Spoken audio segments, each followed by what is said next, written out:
All right. Well, good afternoon. Welcome everybody to today's Survivor Circle. I think most of the folks here know who I am, but if you're watching the recording, you may not. So I'm Becky Perkins, Survivor Support Specialist with Zero Abuse Project. Very happy to welcome a friend of mine here today, Liz Ferro. Can't wait Hi. to talk to her and have everybody get to know Liz and all the awesome things that she does. A couple of quick housekeeping things. So folks who are attending today, you are not able to show your video or your audio, and that's just for your privacy. So don't worry, we can't see you, we can't hear you.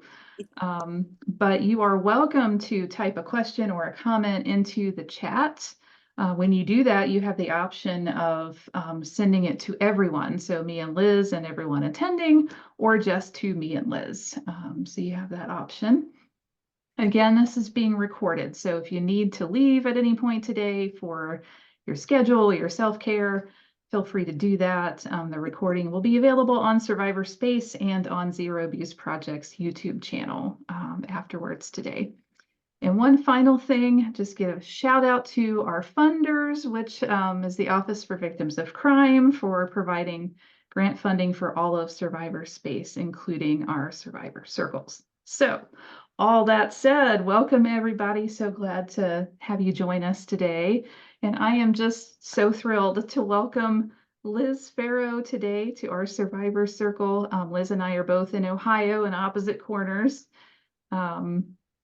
We have known each other, I think, for about 10 years, give or take a year or two. I don't remember things past like a couple weeks, to be honest. Um, Hey, that's better than me. I have a hard time with yesterday, so don't worry about it.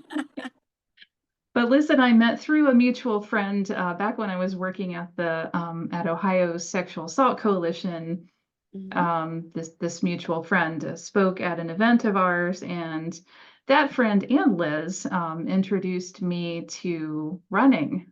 They are responsible for me getting into running, which changed my life, to be honest, in a lot of really great ways, not least of which gave me the gift of feeling reconnected to my body as a survivor. I Mhm. really didn't have that before. So getting into running and kind of being in community with other people through running kind of helped me to reconnect with myself. So I always hold Liz a special place in my heart for that. But Aw, that's um, awesome. I love it. And I don't know if it's been 10 years, but they flew by. I don't know how it happened. And you look exactly the same. So there. That's well, you too. I know you have a few extra tattoos since the last time I saw you, which yeah. look amazing. But Thanks. They're my midlife crisis tattoos. That's what. But I love them so. That's awesome. Well, Liz, so we kind of like teased folks a little bit with the description for today that um, so you are a survivor, an author, an athlete, a runner. Um, so I guess starting kind of from the beginning, what kind of got you into sports and fitness as a girl? Like how old were you when you first got into it and kind of what prompted you to get into sports? Mhm. Oh gosh. Honestly, I was involved in sports since I was really little. And um, I think it was my dad who, uh, he was a big proponent of, focusing on somebody's strengths. And I had a lot of issues, even just coming from adoption into the family, because I was abused in foster care.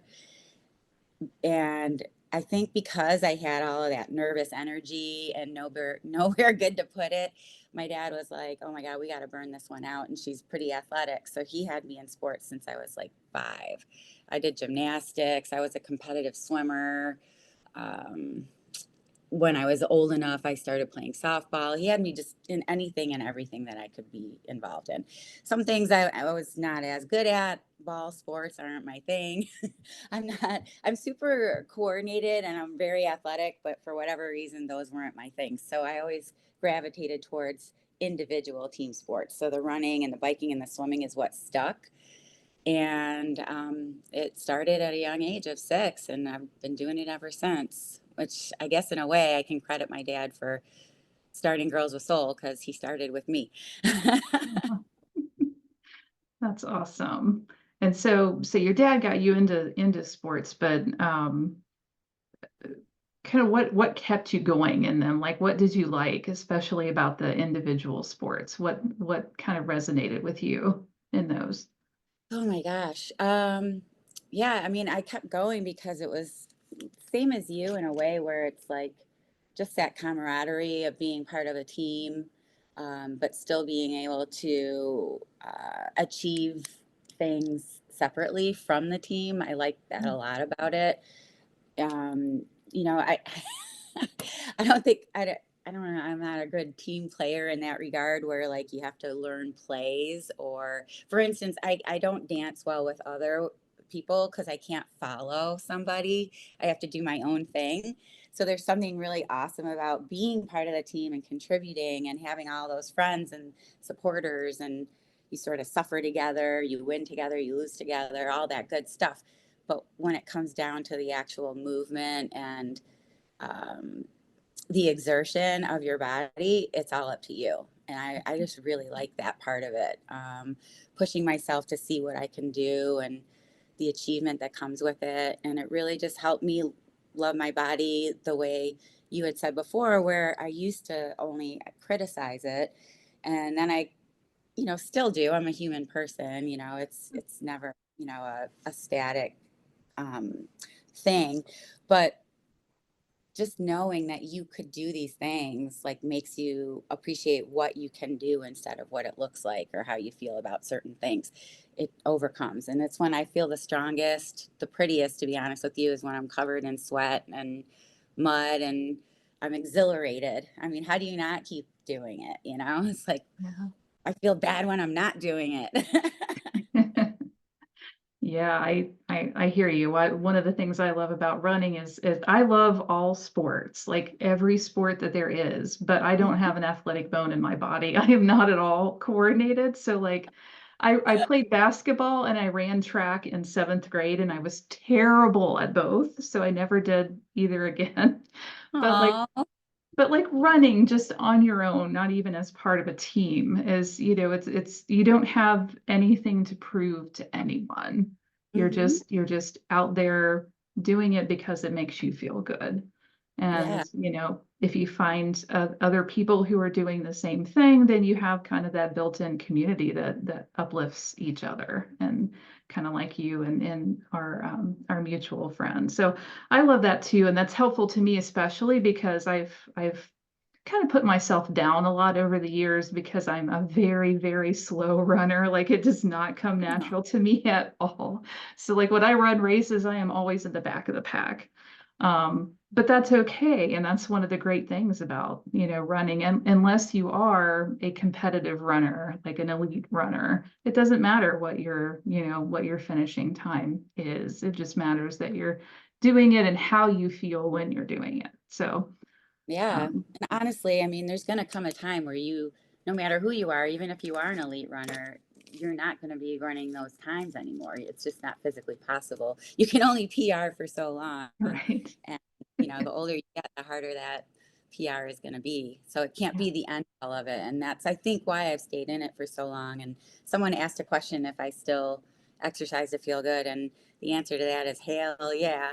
I go to the gym because it's called an athletic class, but it's kind of like CrossFit, I guess, or like a boot camp sort of model with weights and cardio and stuff. And it's just, I was talking about it recently to someone. It's a very special gym because we have our gym family, and it's that same thing. Like I'm not on a team, but I know when I go there, I'm going to feel good. And just, from the people that I see and the energy I feel and the workout and It's just amazing. If I didn't work out, I'd probably be dead right now for real.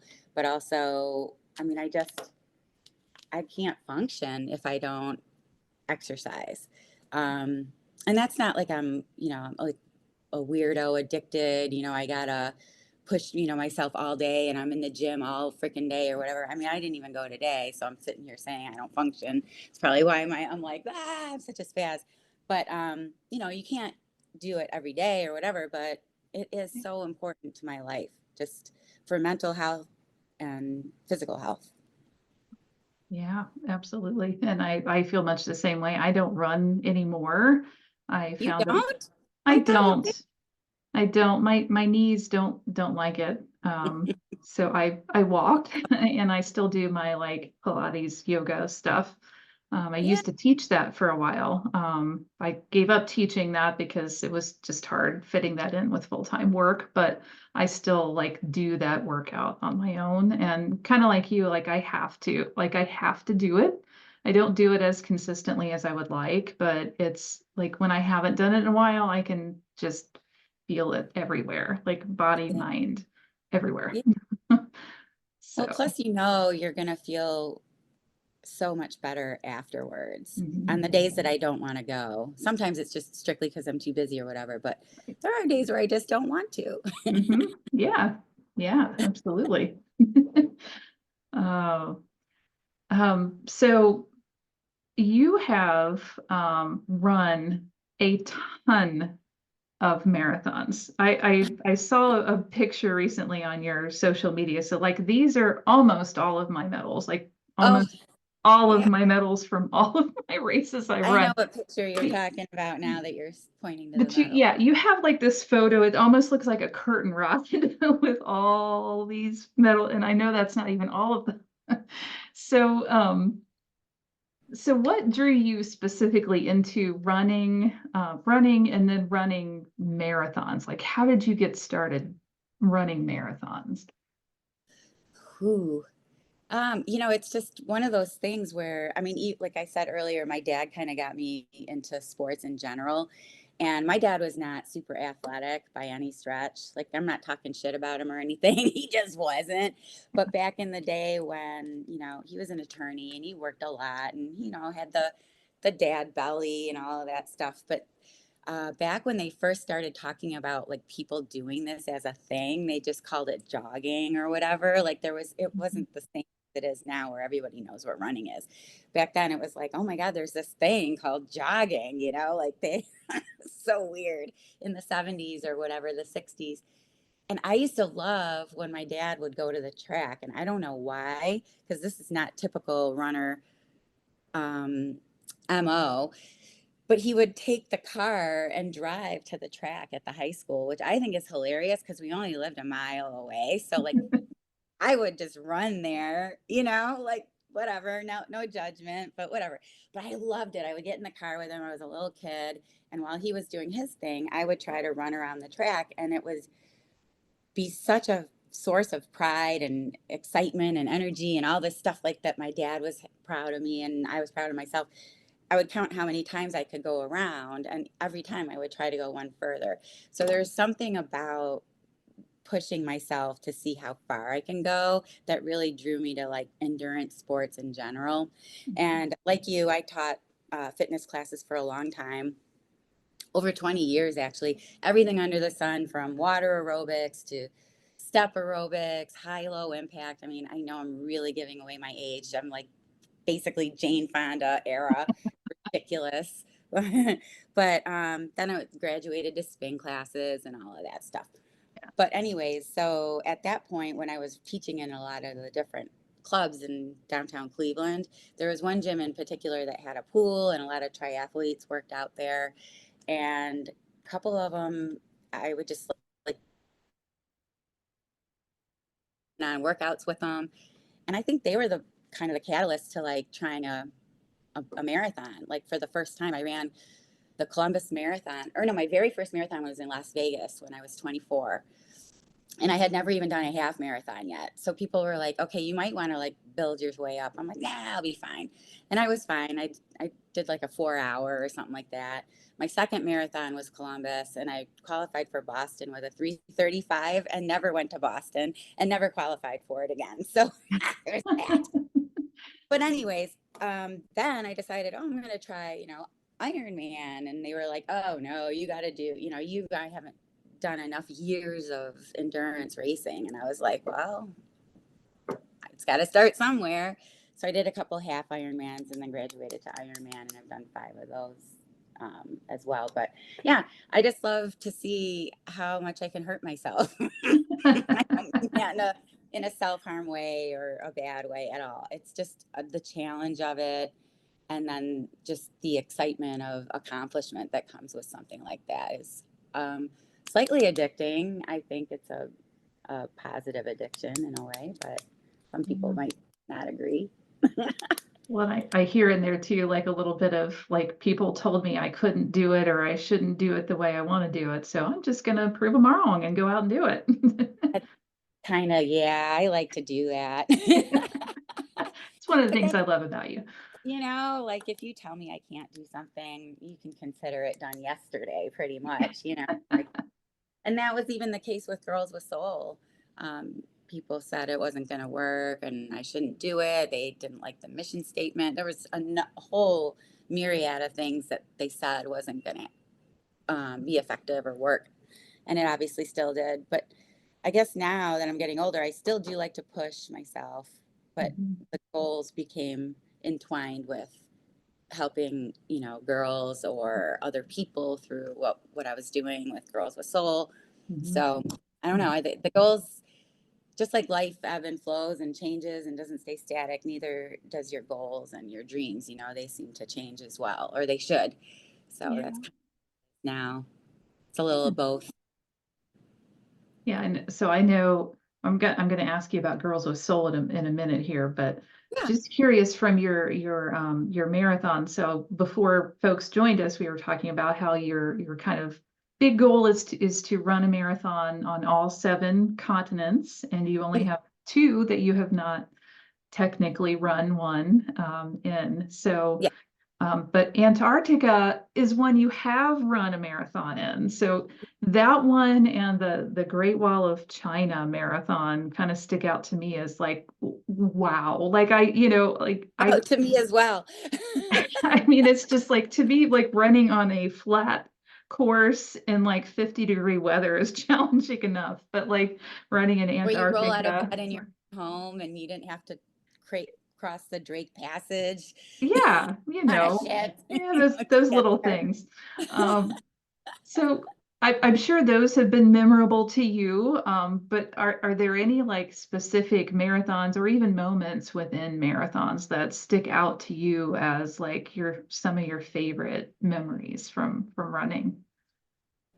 Yeah, I mean, for sure, you're standing on the Great Wall of China and it's boiling hot. And I actually heard a guy crying behind me on the stairs because you have to climb over 5,000 vertical steps on the course. So you're running the marathon, but you're also climbing a lot of steps. And I heard someone cry, and it was a guy who was behind me. Um, but then every time it got hard, which it was hard though, it was probably one of the hardest ones I've ever done, although I say that about everything. Um, I was like, I'm on the freaking Great Wall of China. Like, what the hell? Like, it wasn't fake. It wasn't like a green screen or AI or whatever. Like, I was literally there. And I was just like, oh my God, like, that's just amazing. And I felt that way in a lot of places, like even in Utah or Wyoming, other beautiful, whenever I'm around like beauty, it's a little inspiring, and you need to remind you of that and have gratitude for it, that I'm able to still run when it's starting to hurt. You got to play your mind games. So those things stand out to me for sure. Definitely the people that I've met along the way. I mean, obviously you included, but when you travel, I really like the adventure type marathons, and they attract people from all over the world. So I have friends, in London and all, in Chile, or I just name it, like it's really cool. You get tight with a lot of people from all over, and you stay friends with them because of running. It's a bond. Um, and one also stands out the most because it was one of my first Girls with Soul programs at a residential treatment center. One of the girls who was very, um, she had it really bad. I mean, she was in restraints for most of the day. Um, it was just not a good situation. And generally speaking, you're not put in residential treatment if you are in a good place. So, I mean, that already just sort of sums it up. But when I first came in there, she didn't want to do it, all that stuff. And for whatever reason, one day she came, and I don't know how many sessions it took for her to turn the corner, but she did, and became like this proponent for Girls with Soul. She was almost like not the poster child, but she was that person that would talk everybody else into it when they didn't want to do it. She was just like, it's the greatest thing ever. And she wanted to try different things because I was doing them, and I guess. And so she wanted to do a triathlon, and we bought her a bike. I wanted to make sure she could swim because, that's kind of important. So we did a little of that in the pool, and it was an indoor try first, and then she did an outdoor one. And then her big goal was to do a marathon. And so I said I would run it with her. And it was a really big one because, again, she has her issues and she's on certain meds. I wanted to make sure it was, safe for her to do it. And her docs and counselors and everyone gave the permission. But a big thing in my mind, and it was also something very close to my heart, was when I was in college, I had an eating disorder. Um, it sort of stemmed probably from the hatred I had for my body and just kind of wanting to put the hurt on myself or whatever the case may be. But she had the same one. It was bulimia. And I remember specifically telling her, like, food is going to be really important to keep in because it always is. But if you want to do this 26.2 miles isn't something to mess around with. You need to look at it as fuel and keep it in there. And I can't have you continuing to purge if you want to do this. She was like, Miss Liz, I want to do it. So one day I come into programs and she says, you're not going to believe what I did to quit. And I was like, oh boy, do I want to know? I'm a little scared. When a teenager tells you something like, you're not going to believe it, I'm like, I can only imagine. But it ended up being amazing and something that I would have never thought of myself. But she actually stopped purging because she put her lid up on her toilet and created a running and healthy athletic collage, like from magazines and Oh, things. wow. She taped them all on there, and every time she went to purge, she would put it up, and all her running collage would be in her face, and she wouldn't do it, and she would put the lid back down. Oh, wow. And I walked the marathon with her. We were almost one of the dead last people, but it was like over 6 hours and whatever. But it was the most amazing thing like in the world that she did it and how proud she was. And I don't know, just I don't know, achieving that with her was really stands out to me and is very special. It always will be. It was a hot day too. And all the stations were like emptying out because people, take everything and then you're last and you're like, no, but she I did can great. relate. I'm not, elite by any stretch, but I'm not generally last either. So Yeah. that was humbling for me, not because I need to be, it's really hard to alter your pace that much because it kind of hurts or whatever. But Mhm. I loved it. I love walking with her. I'm like, okay, let's stop picking up treasures now. We're gonna, like she's like, hey, I found some sunglasses. Hey, I found, I'm like, oh my God, hilarious. Keep moving forward. It's the name of the Oh, game, right? It's yeah. always keep moving forward. But it was awesome. Oh, that sounds amazing. And that story of how she stopped herself from purging is just, gosh, just amazing. I mean, It amazed me. The counselors were like, what are you doing with her? She's this, she's come so far. She doesn't even have to be restrained anymore. I'm like, it's really not me, but she just didn't have that seed planted that these yeah, were things that the tools yeah, that she could use, and that like physical strength in your body totally just equates into emotional strength, and they go hand in hand. And I love when the kids, especially the ones who need it the most, like the light goes on and they realize it. And I'm like, oh my God, I love it. Cause they're like, I'm not doing that, or I don't sweat, or I don't like this, or ooh, why am I hot? Like, I think I'm allergic to this. I'm like, no, you're supposed to feel like that. Yeah. Oh, And then they love it, because you can't take it away. And a lot of things when you're a survivor have been stripped from you in your life. And yeah. you might not have had control over, but this is something you can control that no one can take from you once you achieve it. And that's a really impactful thing. Yeah, absolutely. So, so talk a little bit about Girls with Soul. You've mentioned it. So, Girls with Soul, SOLE. Yeah. It's a nonprofit that you founded. So, when did Girls with Soul kind of come to mind, and like what kind of prompted you to create this? I mean, like I said, I've always been interested in staying in the fitness industry. It's a passion of mine. My own personal exercise and, why I do it is obviously very important to me. But I have a soft spot for kids, and it saved my life. So I think it was sort of on my radar when I started getting more involved with other nonprofits. And at one point, I helped like Rainbow Babies and Children's Hospital, do some fundraising, stuff like that. I would go to a lot of fundraisers. Um, I became a executive director for a small nonprofit around here called Wigs for Kids. And all of it was, jobs that I was like, okay, this is, fulfilling or whatever to a degree, but something was missing. And it was 2009, which was kind of the height of the recession, not really a time when people were starting things new. A lot of places were closing, actually. But that's me. I got to do it the craziest time, like why would it be a normal time? But when is a normal time to start something brand new? Yeah. So I was like, you know what? I was in a transition between jobs.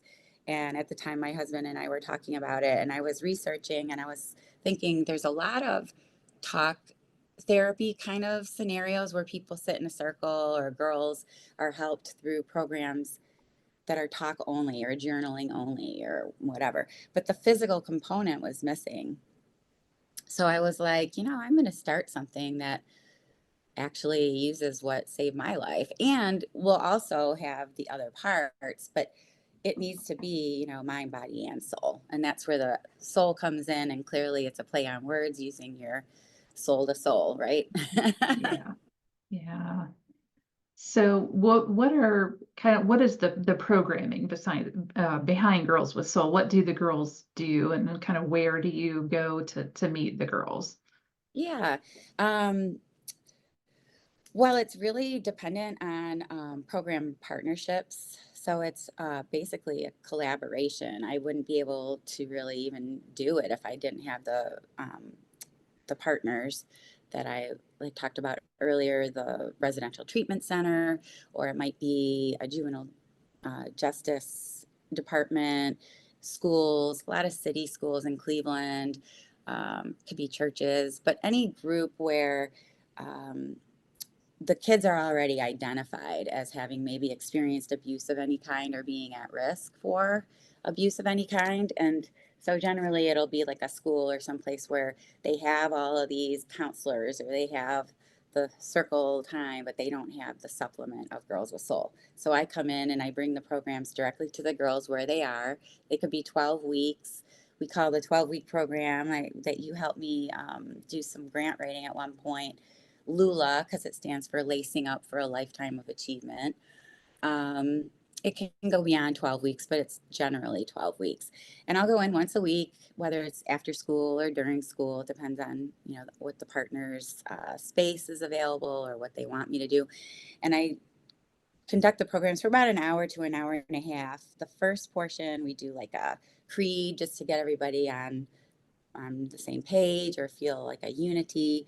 Um, then we do the exercise or fitness part, and that could be anything from fitness stations, running, basketball, yoga, dancing. I mean, football, volleyball. It just depends on what they have in their space or how big it is. Sometimes we'll play kickball. Sometimes I take them on fitness field trips to like spin studios or stand up paddleboarding. We do a summer camp. So it just depends. I really love introducing things that the kids normally wouldn't do or don't even know is like a thing. That's really fun. But it could be anything. And that's probably, I mean, we don't put the hurt on them. We just want them to get the connection of, wow, I feel so much better Mhm. everywhere, especially up here, Yeah. than I did when I first walked in. You know, I had a shitty attitude when I walked in, and now I'm smiling and laughing. Like that's what I want them to feel. We're not grooming them for the Olympics or anything like that.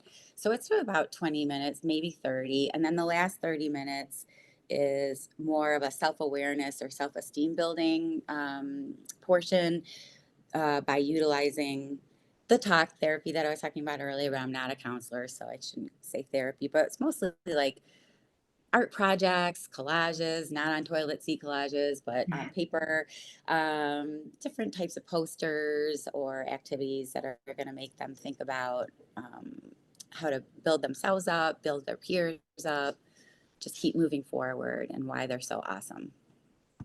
I love that. I love that so much. And one of the things too I love about it is that, a lot of these girls, well, like participating in sports and even running. I mean, it costs money, right? Like to buy a pair of running shoes, at least a decent pair, it's expensive to like participate in sports, to rent equipment or to pay like the club fees or something like it is something that's out of reach for a lot of kids, Uh, especially a lot of the kids that you work with. So I think it's awesome that you kind of provide that sort of avenue for these kids to be able to explore sports, what they're good at, what makes them feel good, that they wouldn't otherwise have. I mean, and that's 100% true. I've had girls where like they didn't even know, like we would not, when I say we played football, you know, I don't even really know all the ins and outs, the rules of football, but I know the basics just from playing that little video game when I was a kid, you know, it was square, X's and O's, and they ran around and I could figure it out and I was a tomboy or whatever. But the funny thing is like, I'll be like, okay, who's going to be the QB? And they're like, what's the QB? Like, they don't even know what the quarterback is. They don't know anything. Then somebody takes the ball and, I tell them what the quarterback is and what they have to do. And they have a cannon for an arm, and I'm Yeah. like, who knew, or Yeah. some people play jump the brook or something. And we have kids, I'm like, oh my God. And they're so excited because they didn't know that they could probably be like an Olympic track, long jump person. I mean, it's insane. And it's funny how, it used to be back when it started to be jogging. It was like running was like the cheap sport. You can do it anywhere, just walk out your front door. But you're right, it is not cheap, especially if you want to be comfortable Yes. and have, the proper gear and the Mhm. shoes and all of that stuff. Yeah. And let alone if you decide you're going to run all over the world. I mean, that's like the least inexpensive sport on the planet now. But that's why organically, initially, I was probably naive. I didn't even really think about it when I wanted to offer these programs. The girls didn't have the equipment, like Mhm. I like to say they came equipped, but they weren't equipped. And when I say that, they would show up in a tank or a cami with not even like a bra.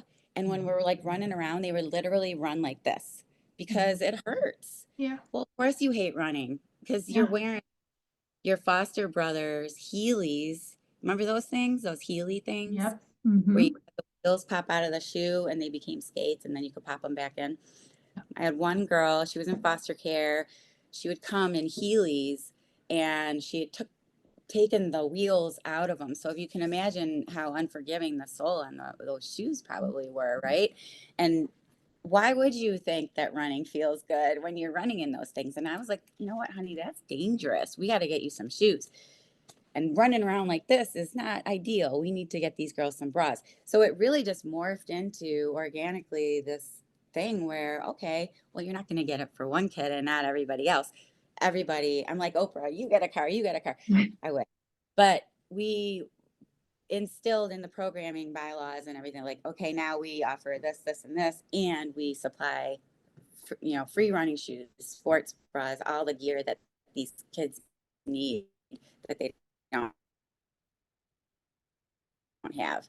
And it has to be brand new because worn them 2 times. How awesome is it to have your own brand new pair of whatever or brand new sports bra with the tag still on, and you've never had that before in your life. They didn't even know how to wear them. They would put them on over their normal bra. I'm like, no, that's not how it works. Again, I wouldn't even think someone wouldn't know how to wear a sports bra, but that's how needed it was. And it was like a game changer. Just, even when you can afford it, it's exciting to get new Yeah. clothes. It makes you want to go work out, like, ooh, I got some new duds. I look good. And Yeah. I can jump really high and run really fast. Remember when you were a kid and you got new shoes and you just were like, look how fast I run. Oh yeah. Oh yeah. Exciting. So It we is. do that, and then we give them copies of the book too, and it just became full circle where like my whole entire life is basically in meshed with Girls with Soul. Like I am Mhm. Girls with Soul, which I didn't intend it for to be that way. It just is, and I want badly for it to outgrow me because I'm not going to be able to do it forever. Sure. Yeah. Right now we can't just funding wise, but so far we've helped a lot of kids and doled out a lot of shoes and bras, and it's been a great run, if you pardon the pun. No, I think that's wonderful. No, I love that. I love that about the program that you provide that. It's not just that, you're providing this space, this community for these girls to kind of learn together, support each other, but also you're providing the practical like needs that they have to participate both in the program and outside of it. And I know that it's, life changing for a lot of them.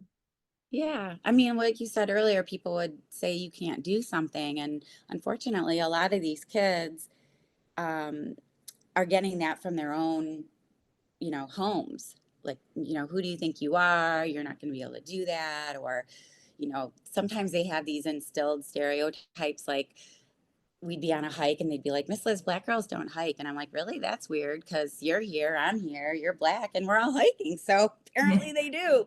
And they would just laugh. It's like, I don't know. They just don't know that these are things that they could do to feel better because Mhm. it's not on their radar. And when they try to better themselves, they're told, who do you think you are? And I know exactly how that feels because I've been told or asked that many, many times myself, Mhm. especially in the height of my, uh, crazy issues, whatever you want to call it.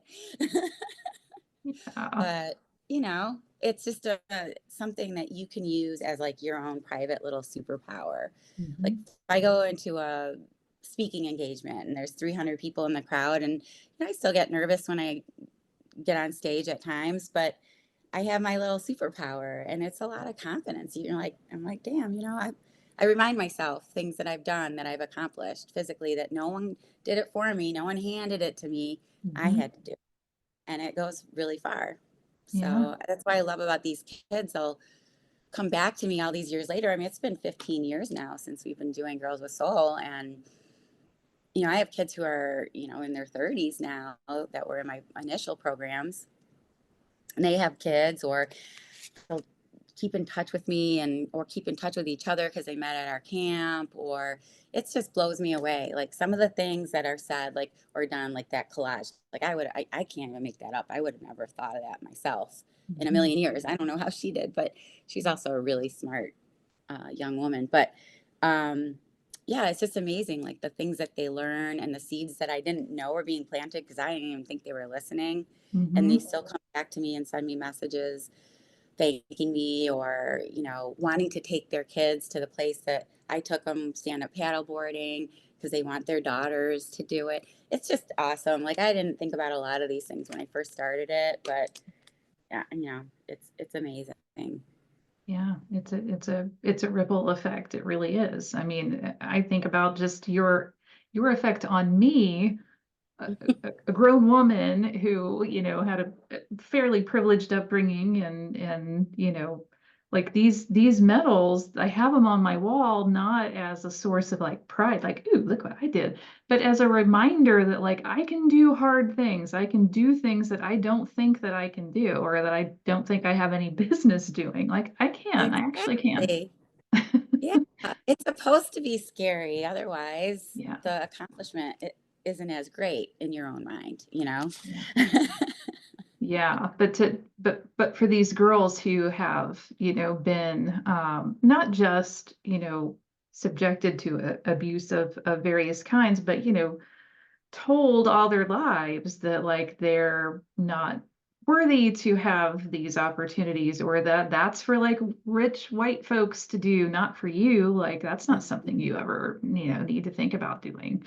But just Right. to kind of knock down that, that assumption, that stereotype is just so powerful. And it's having a ripple effect from generation to generation now that you've been doing it for a while. So it's just amazing. It really, really is.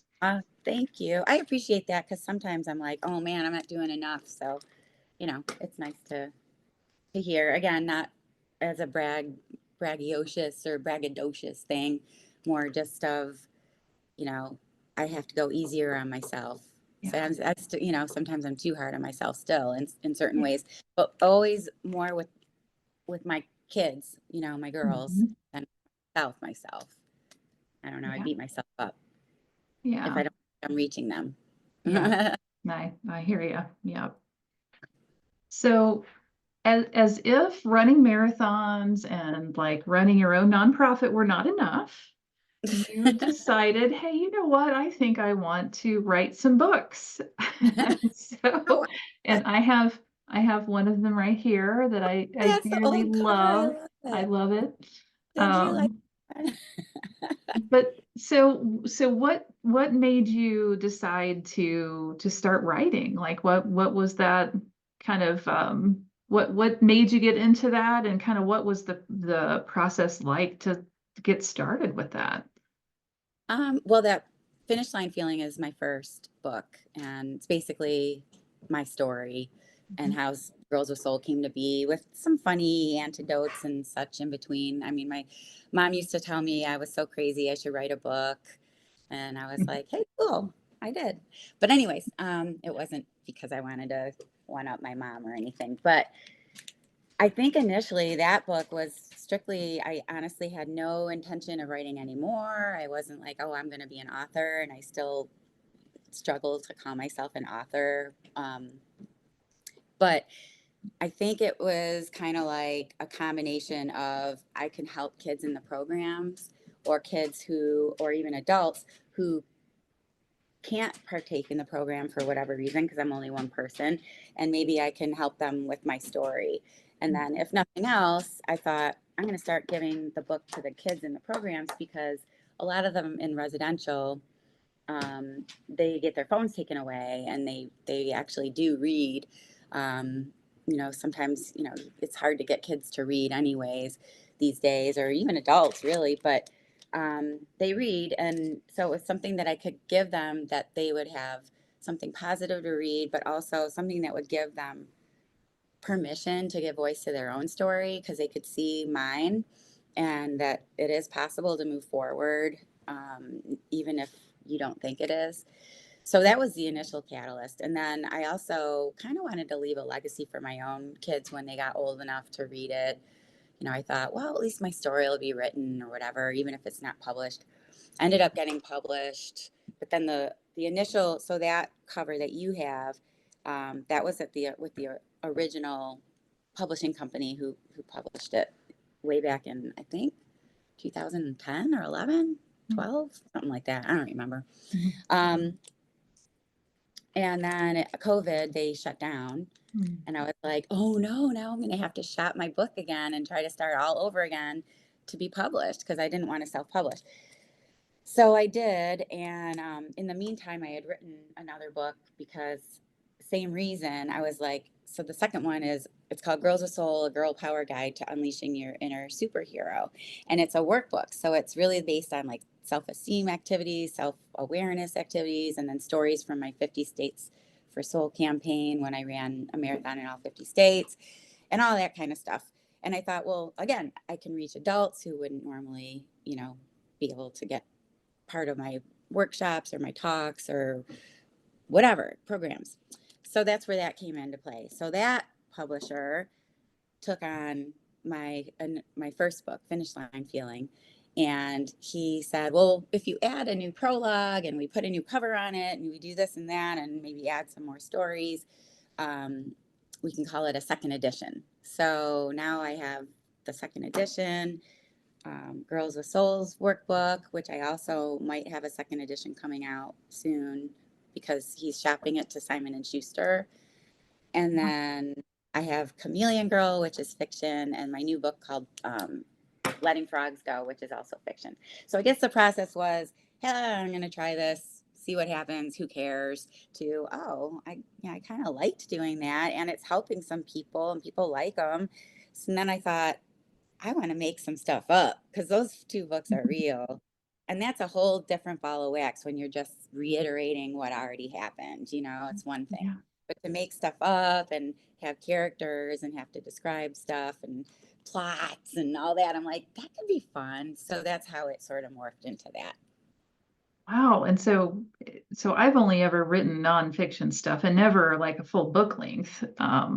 Writing fiction, at least to me, seems very like daunting. Like you said, like characters and plot lines and stuff that you have to like make up on your own. So was that difficult for you, or was it fun, or both? Um, I guess, yeah, for sure, both, because it's the same thing. It's almost like, running a marathon or doing an Ironman or any goal. I mean, even if, if a 5K is far for you or something that you don't think you could do. Mhm. And I didn't think I could do it. And I was afraid of how, like, that blank screen, you get that writer's block, and it is daunting as hell. But so is running, a race or Yeah. doing anything challenging. So for me, I really love that creative outlet, even though sometimes I hate it and it makes me cranky and I can be kind of bitchy when I'm writing because I get upset when it's not gelling. Right? I think every word initially should just be like the most, it's going to blow somebody's life away and change their world forever, and that's not how it is. Mm. Um, you have to keep in mind that, you have your training days and you have your racing days, and you're going to have good days and bad days out there where your legs feel like lead or they feel really light. And it's the same with writing. The days Mhm. when, oh my God, it all came together and I like what I did, you feel like you got light legs and you could go for days. And there's the days where you're like, I hate this. I'm terrible at it. Why am I trying? But that's what makes it so exciting when you're finished.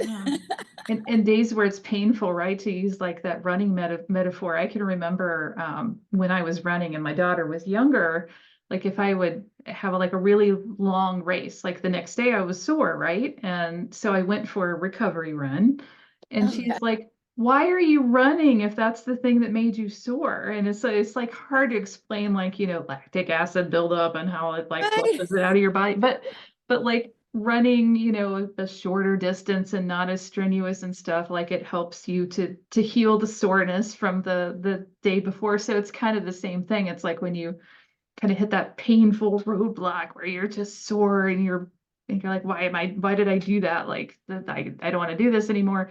You do it again and it eases the pain, right? Yeah, Like you keep going. You keep yeah, doing it yeah. again and again, even though I'm never doing that again. But I don't remember, it might have been Stephen King's book it's called Stephen King's book on writing. Hmm. Um, so it's not his typical, horror books or whatever, but it's about writing in general. And I think it was in that book where he says, or somebody says, you can't edit words that haven't been put down. So, when you put all that pressure on yourself, same with running, you can be like, you can talk yourself out of it. The inner chatter is very real. Yeah. You're not going to get any further or any better if you don't do the miles or put in a little effort. Same as writing, like, I'm thinking, oh, it has to be amazing the first time. Well, no, it doesn't. Yeah. Yeah. It might not be amazing now and it's published. I don't know, but Yeah. you can't edit it if it's not there to begin with. Right, So, right. So your newest book called Letting Frogs Go is coming out this summer. So just if you can, give us a little like teaser, like an overview of what the book's about. that's funny. Okay, well, it's not running related. It's one of my first books that doesn't include a runner in it. Chameleon Girl has a runner in it.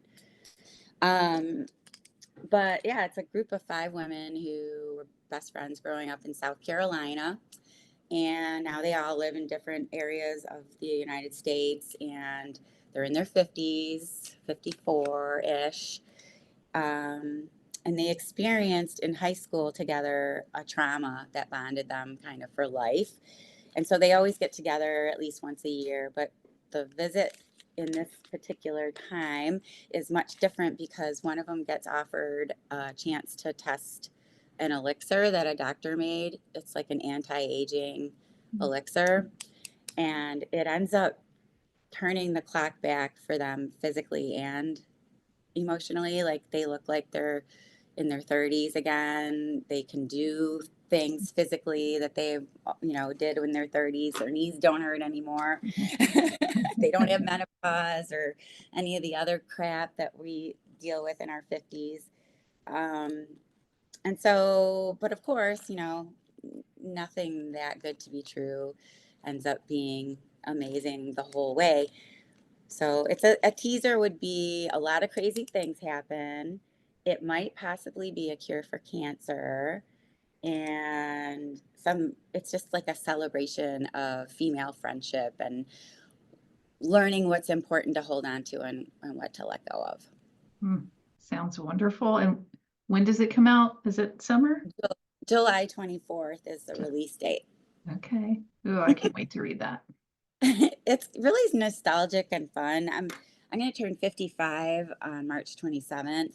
So obviously, it sort of stemmed from like all of my own like menopausal crap, Yeah. but there's like funny stuff in it, and people don't talk about menopause very much, which is weird for a society that has to show and tell every single thing they do, or a Yeah. fart, or their meal, or I'm pumping gas. Like, who freaking cares? But we're going to video it and show it. We still take things that are really important, maybe, being a survivor, or uh, menopause and its symptoms, and what really happens with your hormones. Like, your whole life changes. Yeah. And it's pretty serious for something that people hardly ever talk about. It's Yeah. kind of, so I kind of wanted that to be a big part of it, but in a funny way, not like a guy could read it and be like, he wouldn't, be like, oh my god, I'm gonna read this shit, this is nasty or whatever, like whatever. But it's fun. It's a fun book. Yeah. Oh, I love it. I love it. Well, John Michael has beat me to the punch. I was going to ask if folks, because I know we're getting close to 4 o'clock, if anybody had any questions. So, a question from John Michael. Do you have any advice to give to male athletes that have been sexually abused? Honestly, I feel like the advice would be the same as for women, in terms of, you know, trying to go easy on yourself, and um, using fitness to make you view your body in a positive way, or get negative emotions out in a positive way. I think that's like the most important. And definitely pick things that you love, like, to do, because what's the point of pounding the pavement, if that's going to actually make you feel worse about yourself. And that is a big reason why in Girls with Soul we don't only run. And I think a lot of people think that we run only, or it's a running club or whatever.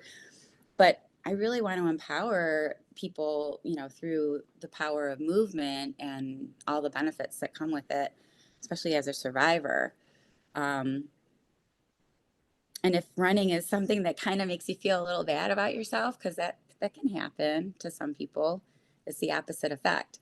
So, some people hate it, and I understand it and don't understand it. You know what I mean? Because I just feel so free and feel so good. And I don't wear a watch. I'm not hung up on times. I don't care about any of that stuff. I go by how my body feels at the time. And I think as a male survivor or a female survivor, that's really important, to listen to your body and be okay with what it's telling you, but to still keep moving forward. Sweat is like a magical elixir. Yeah. It's not the Yeah. same one as the one in the book, but it's pretty damn close. It can make Yeah. you feel so good, wash away all the cobwebs, just make you feel like you can do anything, like Hmm. nothing's impossible. And that's for man, woman, child, doesn't matter. Yeah. And I would add too, to John Michael's question, there's a lot of gender stereotyping that happens with sports, right? Like if men aren't good at sports, then they're not real men, or Mhm. they should only be interested in like the hard hitting type of sports. But I think if you're a male survivor and dancing is something that makes you feel good, then you should do it. Heck Even yeah. though like dancing is not typically thought of as like a masculine type of, Yeah. Did activity to you ever, participate in. But that's so true. And but have you ever watched a male ballerina oh or my whatever gosh, yeah, dancer? They're so incredibly athletic. I mean, I couldn't do half of the yes, jumping and the stuff that they do. It's yes, amazingly athletic. If it makes you yeah, feel good, you got to do it. yeah, yeah, absolutely. Any other questions or You're thoughts? I know saving you lives. sounds I like appre- you've inspired Angie to or reminded her that it's like all right that it takes time to like write a book or do a project that you have your heart set on, and We that's so okay. badly just want to have everything done immediately. And I do Yeah, too. I'm the worst. I'm the worst at that. But it's yeah, okay. As long as you're trying and you're making progress, it's still progress. Um, absolutely. I was going to say something when you said about the stereotypes, and that's, you know, so true. And especially if a man has experienced any kind of sexual trauma, that already is like something that they don't want people sometimes to know, because it's like, oh, well, now people will think I'm gay, or some kind of stereotype will be attached to it. So I really feel like the athletics and the movement, it doesn't have to be a sport, like you said. It could be dancing or roller skating, or I don't even know, just something that makes you move your body to feel good about it. Stereotypes fly out the window. They need to be put to death. Yeah, So yeah. in Girls with Soul, in the book, the workbook I was talking about earlier that I wrote, I broke it up into, it's another acronym, but I broke it up into sections, and each section is part of the acronym for, it's, the word is rock. So it's resilience, optimism, courage, and K stands for killing stereotypes, because Hmm. those are all really important things that would make you a powerful person, and you could rock your world as long as you have all of those things. I love it. So and the stereotypes is important. Yeah, absolutely, definitely. And the ones you put on yourself. I put stereotypes on Oh my myself gosh. even. All the Stupid. time. Yeah. Me too. Yeah. Yeah. And boy, you're talking about like when women of a certain age that we are, hit that like the physical changes with menopause, and oh boy, am I dealing with some of that. And it is real. And it's like, well, nobody talks about it, so I'm not talking about it. And it's yeah, Or just like then you feel horrible. Like when I got my blood tested, because I felt like the bottom just dropped out. And I'm a high energy, person. I'm always pushing. I couldn't do anything. I felt like I was running through mud. mm, And they tested my blood, and they said, you're going through menopause right now and you have Hashimoto's disease. And I'm like, mm, nice. So that's hypothyroid. So I got the double whammy where my freaking thyroid shit the bed and I had menopause all at the same time. But, again, people don't talk about it. So if I didn't do something about it actively, yeah. um, and keep working out, because that probably, saves everybody's lives, not just mine, everyone Yeah. around me. I wouldn't have even known. I would have just been in a suffer fest, like not knowing, why do I feel so bad, but I'm not allowed to tell anybody I feel bad, you Yeah. know? So Yeah. no, I think I'm used to that, because of when you have PTSD and things like that, you have to find ways to cope with things and emotions that you can't tell people that you're experiencing. Mhm. And that's why I guess sports, just to go full circle, is what saved my life, because without it, I would have probably imploded. Yeah. Yeah. No, I think that's very true.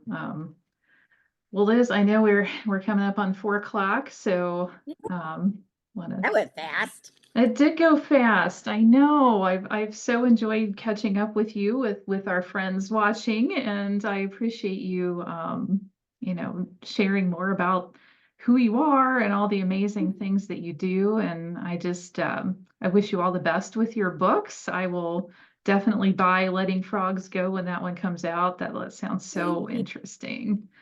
And That's exciting. and Thank thank you. you for what you continue to do with Girls with Soul. It's just a program that's, you know, dear to my heart, and I know a lot of people. So thank you for what you do with that. And I know you mentioned that, sometimes like beat yourself up for not like reaching more and more girls, but like just one, I mean, one girl that you reach is, worth it. So, No, and you've reached many so more much. than one. So thank you. No, thank you. Thanks for having me on too. It was really fun. Yeah, well, thank you so much. And thanks, folks, for tuning in.